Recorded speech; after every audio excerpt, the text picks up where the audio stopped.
Hello, I'm Whiskey 60, and this is the Whiskey 60 Overland channel. On the last episode, we talked about some of the equipment and gear that you need to take with you. We went over that and different things. On this episode, we're going to talk about mistakes that new people at this sport make. We're going to use our own mistakes that we made when we were new at it, and hopefully it will save you some time and some money. So stay tuned for that.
So, so some of the mistakes that, I don't know if everybody makes these mistakes, but we're going to talk about the mistakes that we made.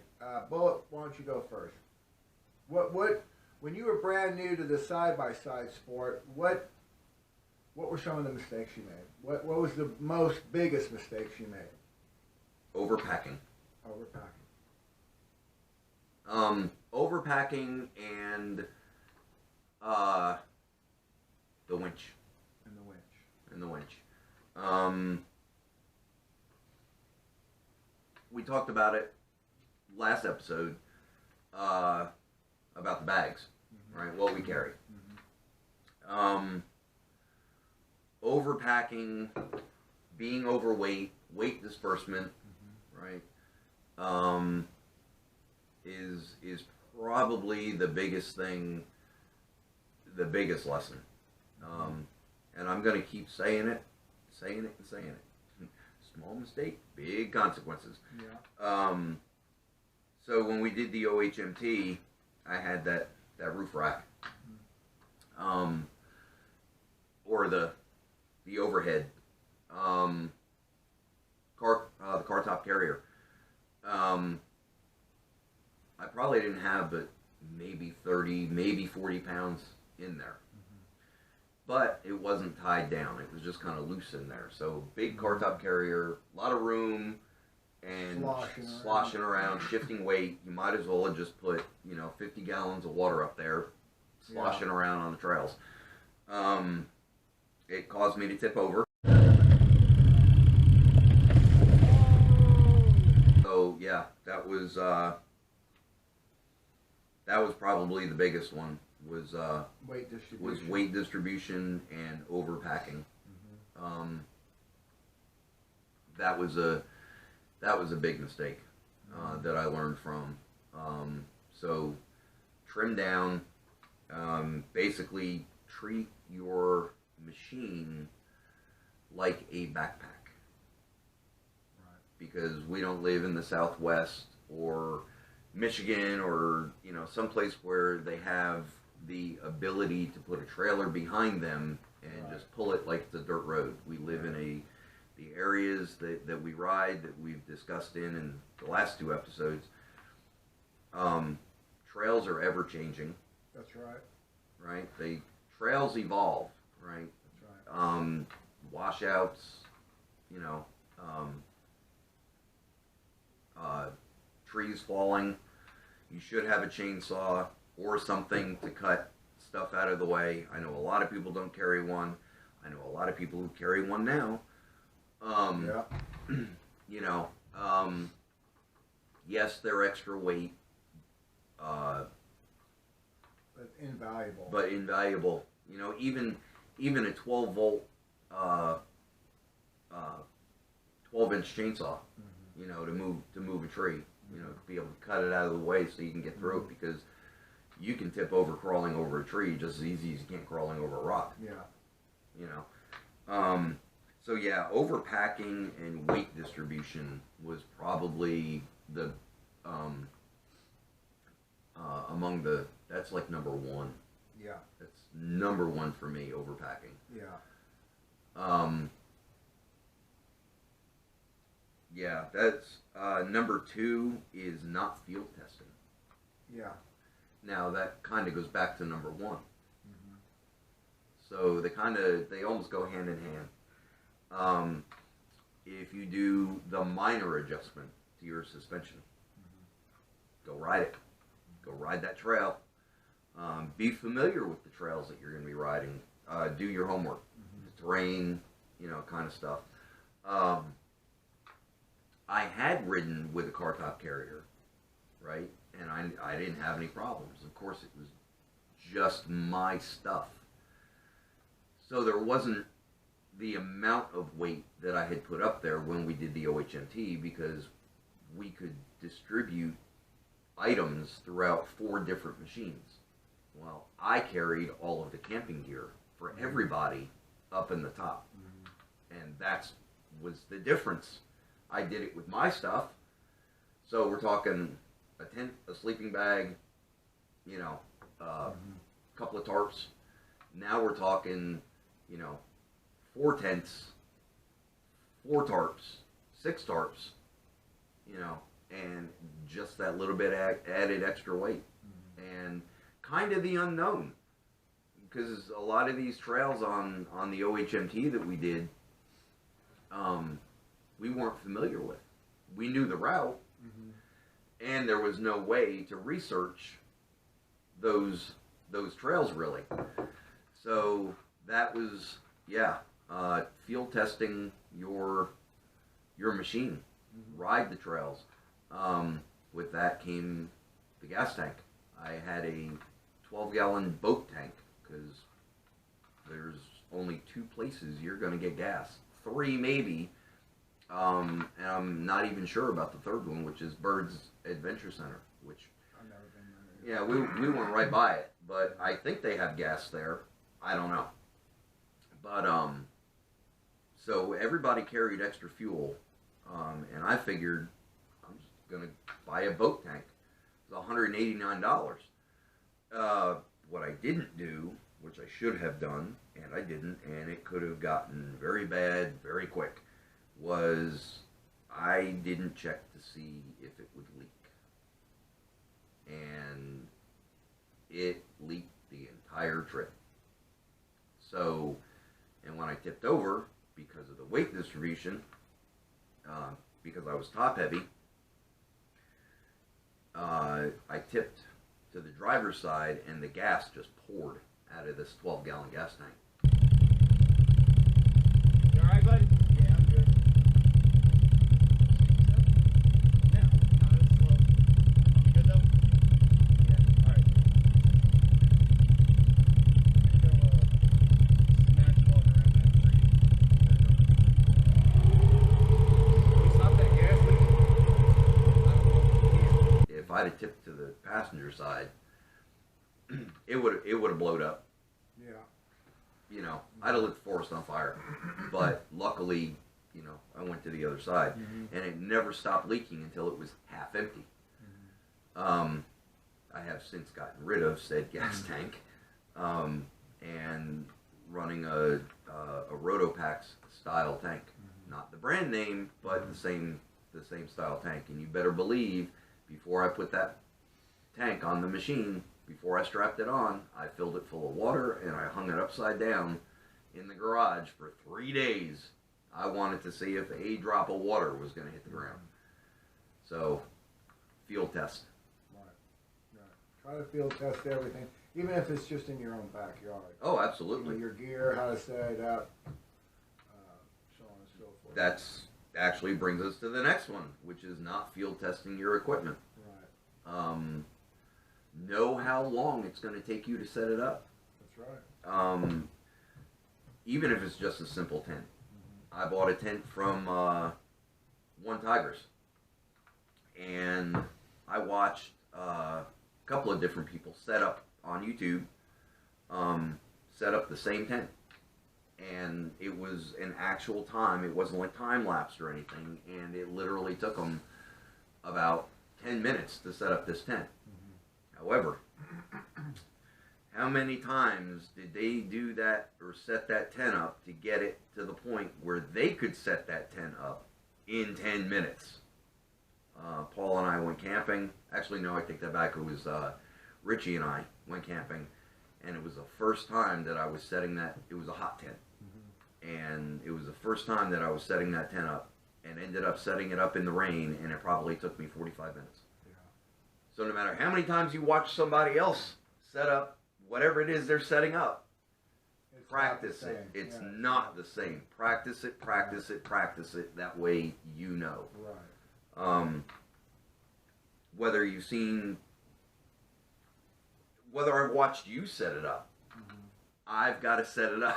Right, You know? right, and that's the way I am. I mean, I can learn a certain amount by watching someone, Right. but to really learn it, I've got Right. to have hands on. Right. I've always been a hands on. Right. It's like watching any one of these survival series, you know, and somebody starts a fire with a hand drill, and there's 10 minutes of time that's gone by, you know, and boom, they got a fire.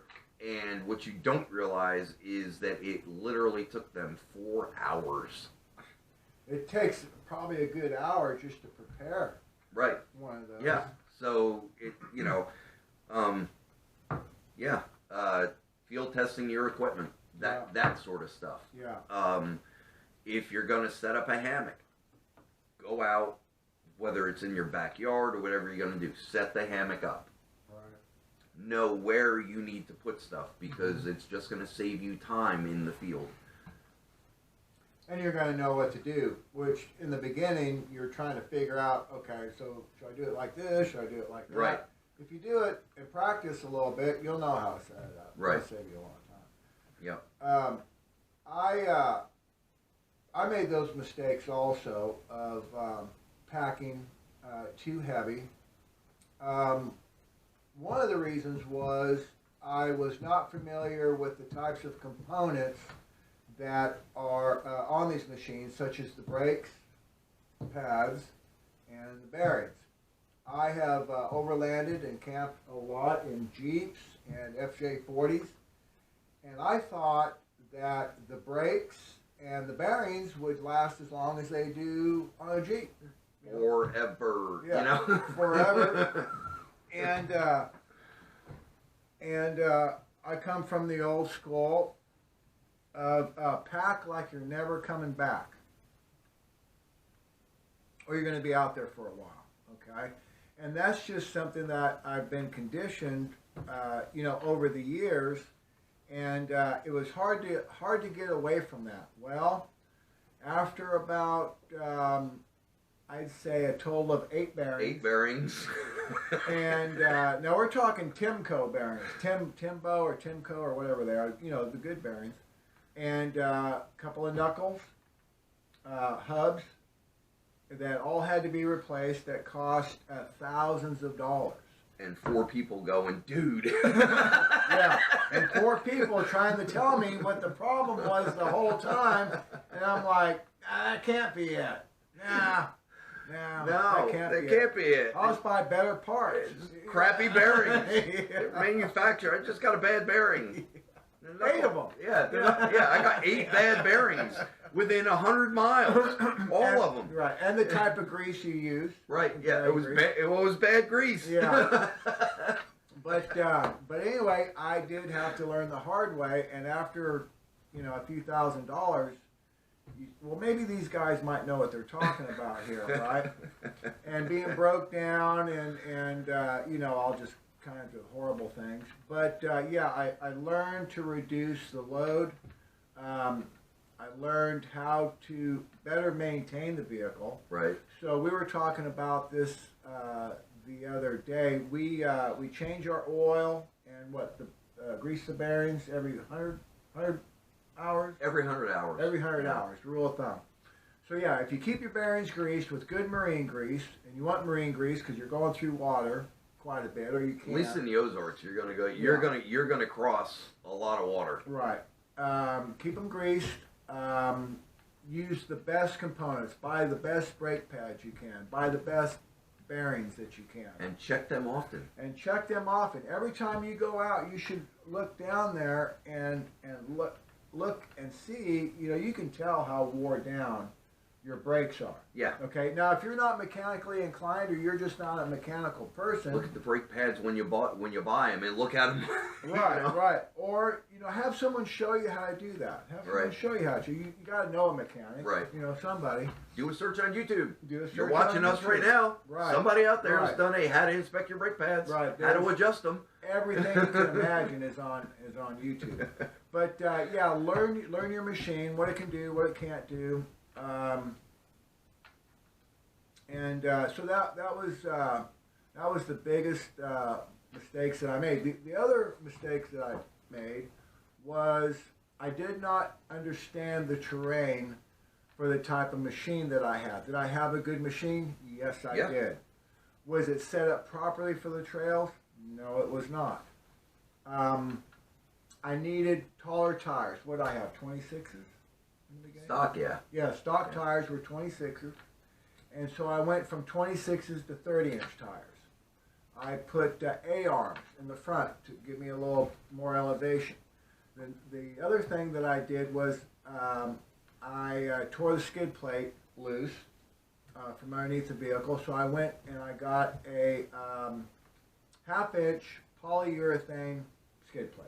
And those work the best. They make metal skid plates, but you slide over a rock, it's going to be like fingernails on a chalkboard.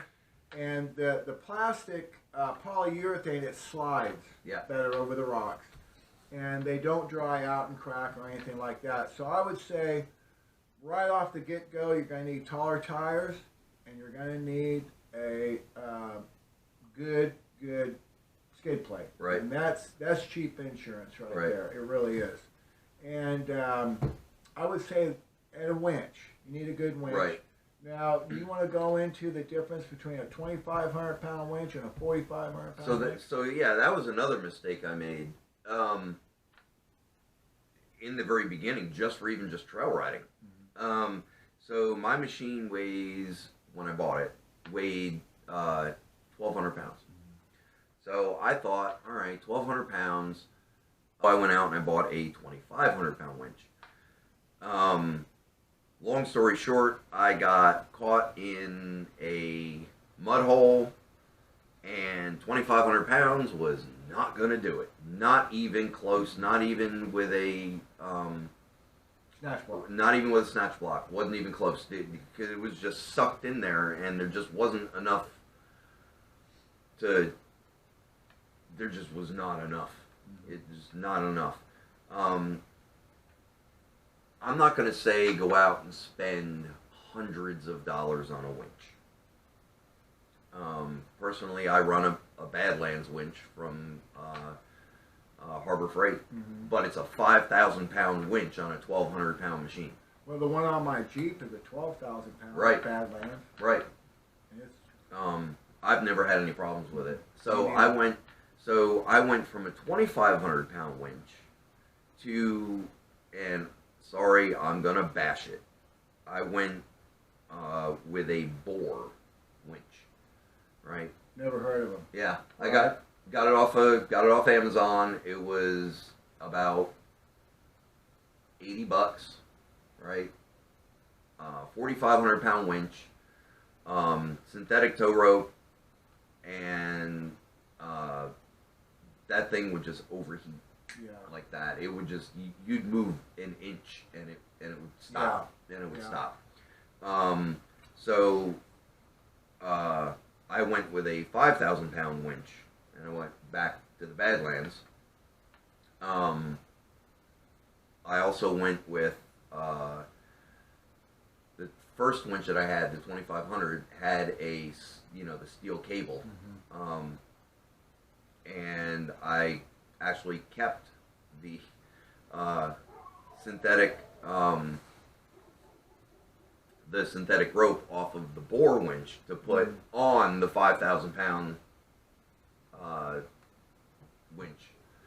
And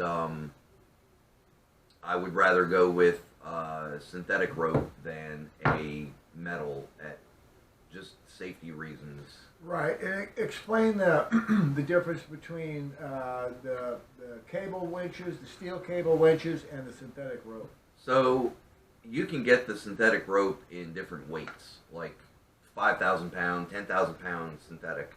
You can also do the same thing with the metal cable. The difference is if you watch overlanding videos of people in Jeeps, whatnot, a lot of times they'll take a they hook up their winch to get them pulled out or over something, and they will take a tarp or jacket. Yep, tarp, jacket, whatever, and they'll lay it over the wire. And I know a lot of people go, I wonder why they do that. That's because should that cable snap,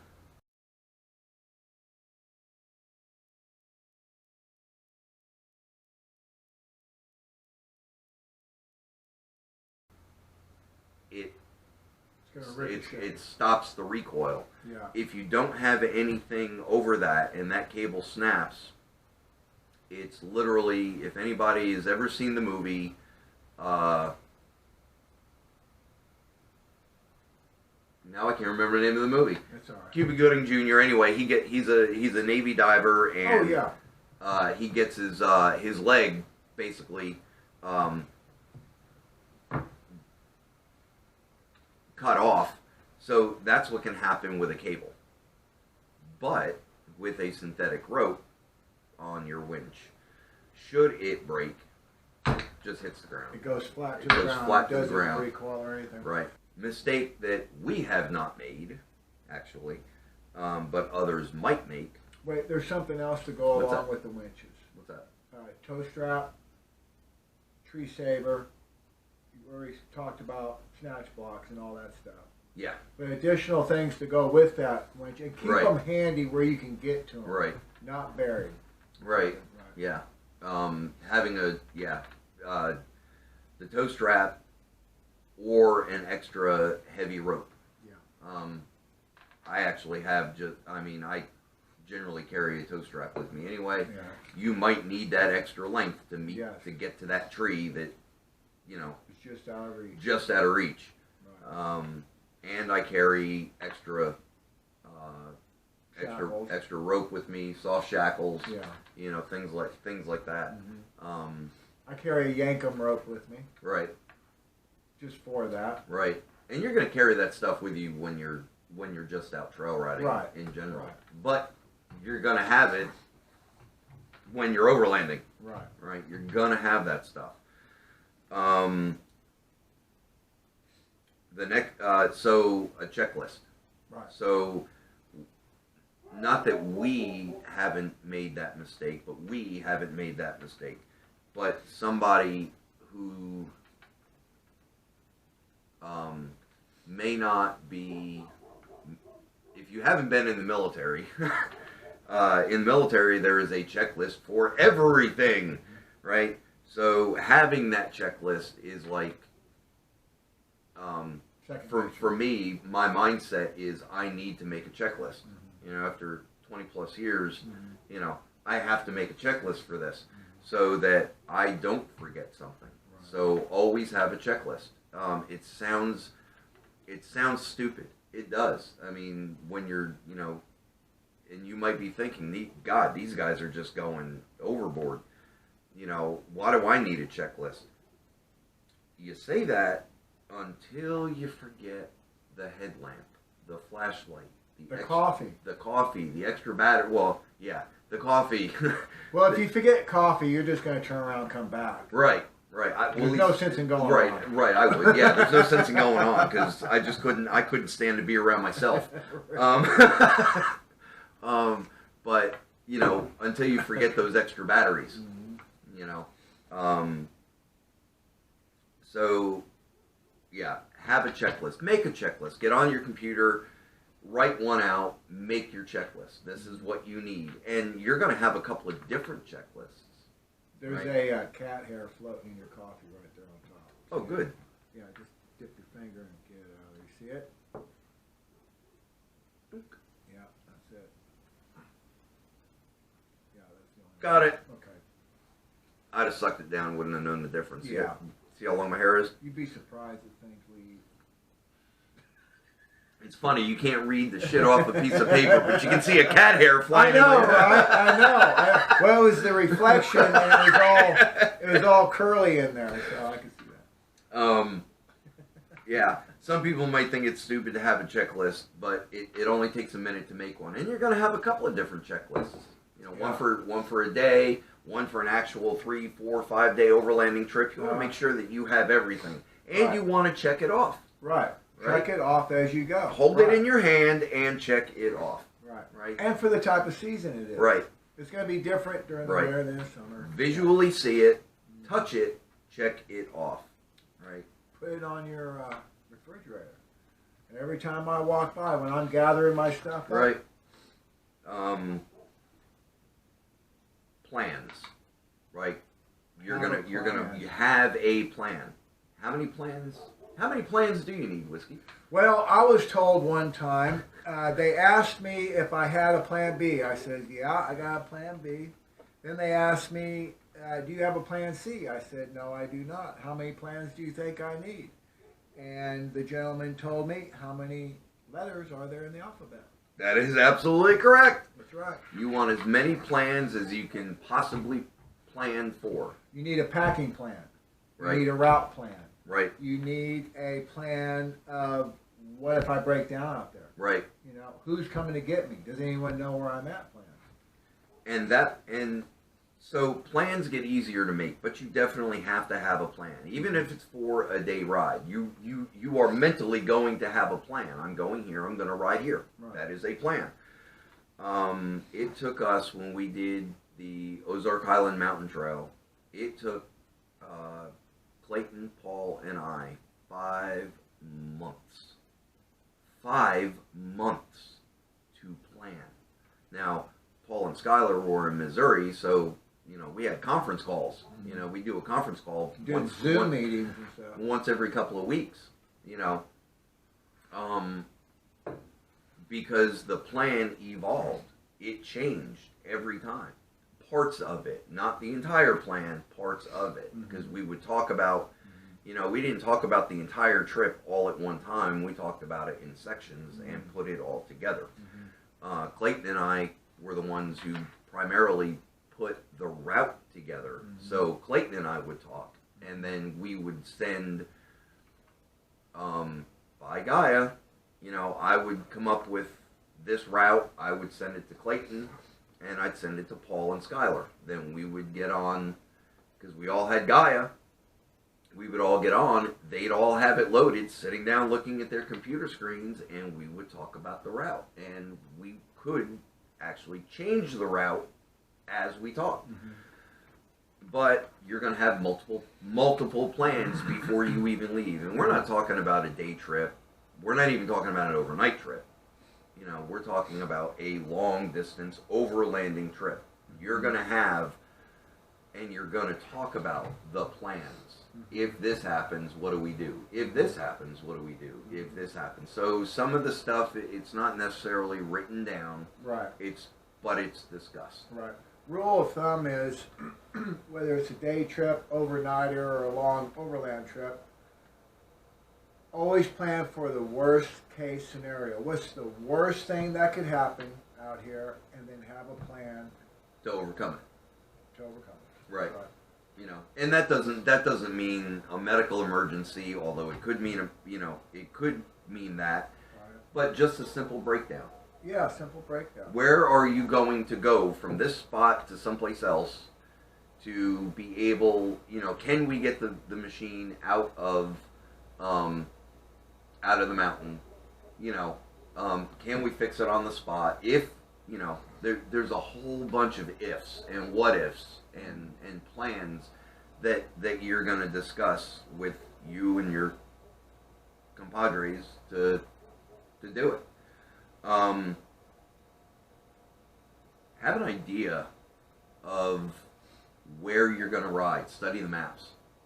Study the maps. Do research on the trails that you're going to ride. You can find them on YouTube. So have an idea of where you're going to ride at. Right. Ride it, or at least research it.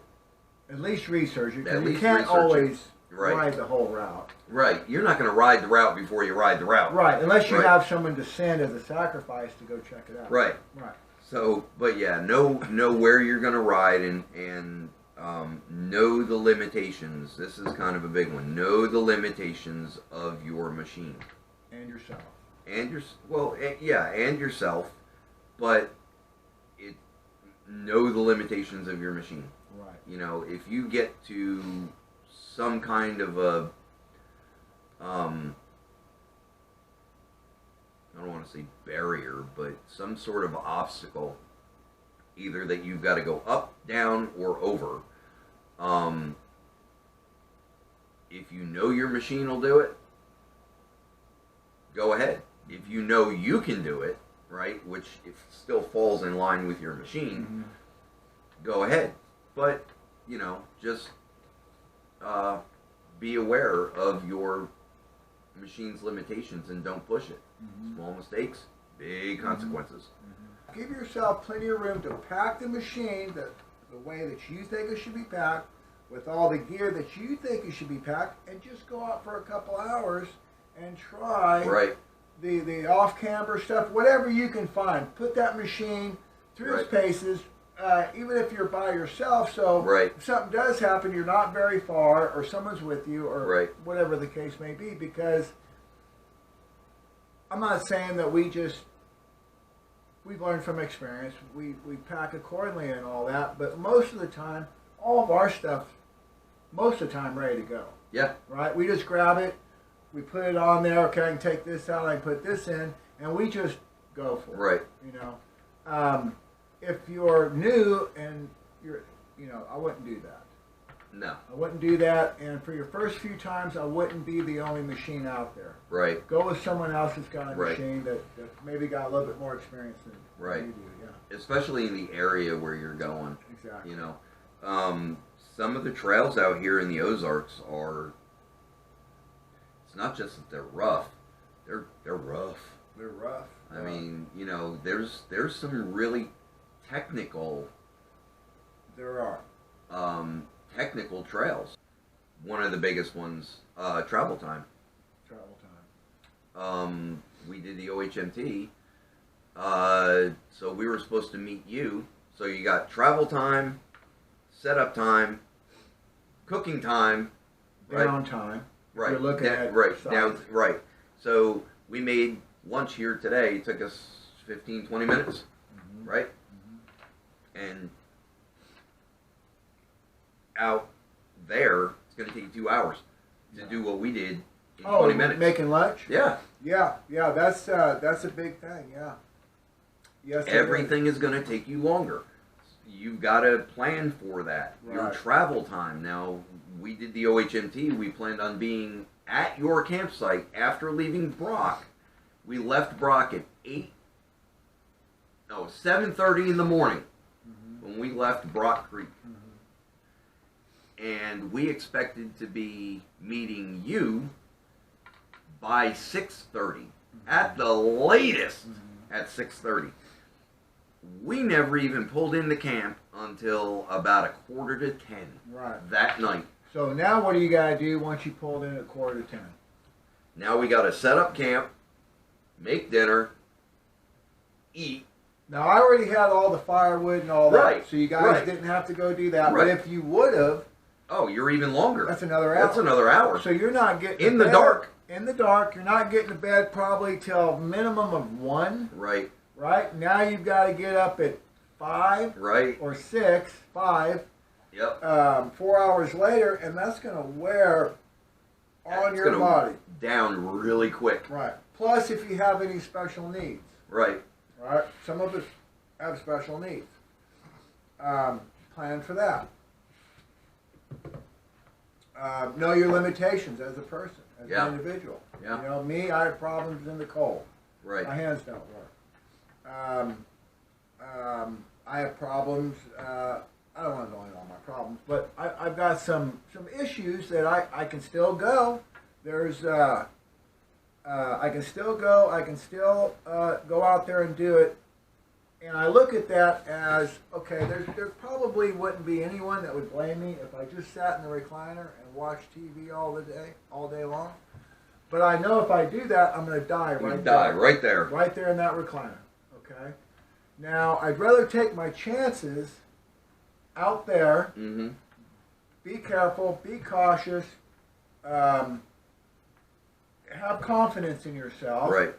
and do it. Right. Just do it. And know your know your limitations. But know your limitations. You know, don't go off half cocked or Right. nothing can kill me kind of thing. Right. Because there's plenty out there that can kill you. Oh, yeah. By accident, Yeah. without even trying to kill yourself. But yeah. So take all of those things into consideration for Yeah. sure. Because once it's happened, it's too late. Right. It's too late. Yeah, thanks for watching episode 3. And we want to talk about what we're going to do on the next episode? Or I think what we're going to do on the next episode, I think we are going to talk about actually a deep dive. What's in our bags? Yeah, and that's going to be interesting because we're going to have an example of a stay put bag. Yeah. What should be in your bag that you carry with you all the time. Right. So, okay, well, we thank you for watching. It's been a blast, as we always have a blast on the Whiskey 60 Overland channel. And we welcome you back to episode 4. Okay, all right. So we'll check in with you later. Deuces.